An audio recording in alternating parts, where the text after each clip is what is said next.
সংগ্রামী তৌহিদি জনতা, আসছে আগামী 30শে নভেম্বর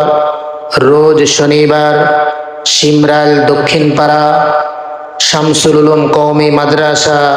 ও যুব সমাজের উদ্যোগে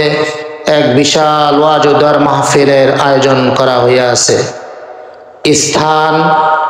মাদ্রাসা সংলগ্ন টাইগার মিল গরুর হাট এর মাঠ, শিমরাইল দক্ষিণপাড়া 4 নং ওয়ার্ড, সিদ্ধিরগঞ্জ, নারায়ণগঞ্জ। উক্ত মাহফিলে প্রধান বক্তা হিসেবে